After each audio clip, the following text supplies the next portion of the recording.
Subscribe now and press the bell icon. Never miss an update. Episode की शुरुआत में हमें कागे का पास्ट दिखाया जाता है, जहां राजा के सैनिक कागे के लोगों को मार रहे होते हैं। कागे की मां उसे पकड़कर जान बचाने के लिए भाग रही होती है। उसके पीछे पीछे राजा के सैनिक भी उनका पीछा करते हैं। कागे की मां कागे को जहरीले जंगल की ओर जाने के लिए कहती है और खुद उनसे भिड़ने चली जाती है। उधर कागे तेजी से जंगल की ओर भागता चला जाता है और यहाँ वो लोग कागे की मां को मार देते हैं। फिर वो सैनिक कागे की तलाश में आगे बढ़ता है। रास्ते में उन्हें एक बच्ची दिखती है। वे लोग उससे पूछते हैं कि क्या तुमने शैडो क्लैन के किसी बच्चे को जाते देखा? तो वह बच्ची उन्हें इशारे से बताती है कि वह जंगल की तरफ गया है। उस बच्ची के हाथ में एक डॉल होता है। कागे वहीं छिपा रहता है। तभी सभी सैनिक वहां से जाने लगते हैं। कागे देखता है कि उनके भाले में उसकी मां की लाश लटकी हुई है। ये देखकर कागे रोने लगता है। उसके आवाज को छिपाने के लिए लड़की रोने का नाटक करती है। सबको ये लगता है कि ये सैनिकों को देखकर डर कर रो रही है और वो वहां से चले जाते हैं। फिर वो लोग कागे को दूसरे किंगडम में जाने को कहते हैं क्योंकि यहाँ उसके लिए बहुत खतरा है। उसके बाद कागे वहां से चला जाता है और दूसरे किंगडम में पहुंचता है। वो वहां भूख से बेहाल होता है। खाने की तलाश में वो दर दर भटकता है। वह लोगों से खाना मांगता है पर कोई भी उसकी मदद नहीं करता, बल्कि डांट कर उसे वहां से भगा देते हैं। उसे अपनी मां की याद आती है और वह रोने लगता है। वह हार मानकर चोरी करने की कोशिश करता है पर वह पकड़ा जाता है। लोग उसे खूब मारते हैं और उसे एक नाली के सामने फेंक देते हैं। वो वहीं पड़ा रहता है।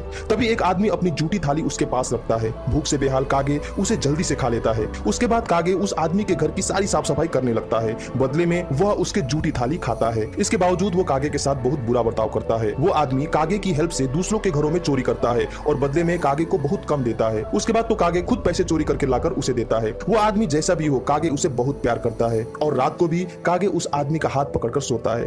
पर इतने से भी उस आदमी का मन नहीं भरता। उसे पता चलता है कि राजा ने कागे पर इनाम रखा है, तो वह लालच में आकर कागे की खबर उनको दे देता है। कागे घर में सो रहा होता है। वह सपने में अपनी माँ से बात कर रहा होता है। उसकी माँ कहती है कि जिन्हें हमारी जरूरत है हम उनके लिए कुछ भी करने को तैयार होते हैं, चाहे वो किसी को मारने का ही काम क्यों ना हो। तभी वहां राजा के सैनिक उसे पकड़ने आ जाते हैं। वह किसी तरह वहां से भाग जाता है।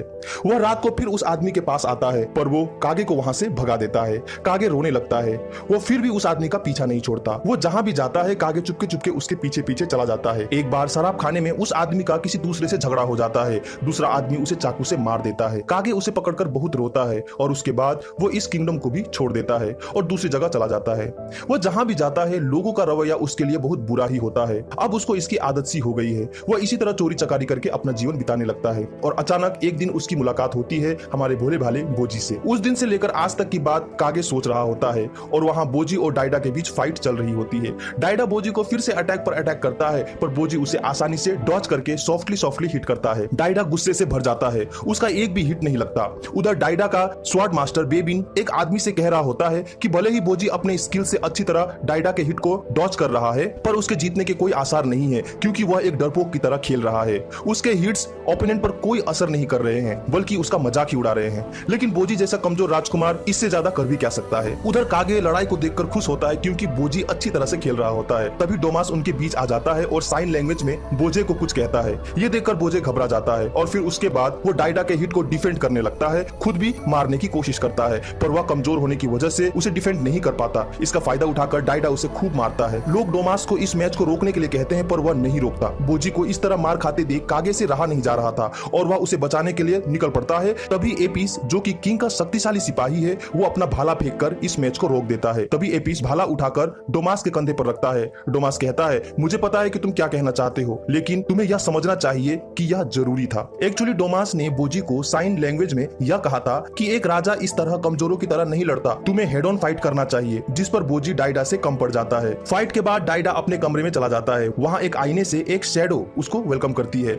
डायडा उससे कहता है कि तुम्हारी बात शायद सच साबित होगी कि अगला किंग मैं ही बनने वाला हूँ। उधर बोजी बेड में पड़ा होता है। उसके सामने डोमास बैठा है और सोचता है कि भले ही बोजी कितना भी अच्छा डॉज कर ले लेकिन जब तक उसमें स्ट्रेंथ नहीं होगा वह दुश्मन को नहीं हरा सकता। उसे खुद को साबित करना होगा। फिर डोमास वहां से चला जाता है। कागे वहीं छुपा होता है। वो डोमास को देखकर सोचता है ये आदमी भरोसे के लायक नहीं है। तभी बोजी भी जाग जाता है। उसे लोगों की बातें याद आने लगती है जो कि उसे कमजोर कह रहे होते हैं। फिर बोजी बेड से किसी तरह नीचे उतरकर सामने रखे तलवार को उठाने की कोशिश करता है पर वह बहुत कोशिश करने के बाद भी उसे उठा नहीं पाता और रोने लगता है। तभी कागे पीछे से उसे बुलाता है। वह आंसू पोंछते हुए कागे को देखकर हंसता है। कागे कहता है, मैंने तुम्हारे मैच को देखा, मुझे बहुत अच्छा लगा। कोई क्या कहता है उससे कोई फर्क नहीं पड़ता, तुम्हारा लड़ने का तरीका सबसे अलग है और बढ़िया है। यह सुनकर बोजी हंसता है और उसे कपड़े का बक्सा दिखाता है। कागे कहता है, मुझे अब तुमसे कुछ नहीं चाहिए। मुझे पता नहीं कि मैं ऐसा क्यों महसूस कर रहा हूँ, पर मैं अब हमेशा तुम्हारे साथ रहना चाहता हूँ, चाहे कुछ भी हो जाए। यह सुनकर बोजी भावुक हो जाता है और रोने लगता है और यहीं पर यह एपिसोड समाप्त हो जाता है। अगर अच्छा लगा हो तो इसे लाइक करें, तो सब्सक्राइब करें। तो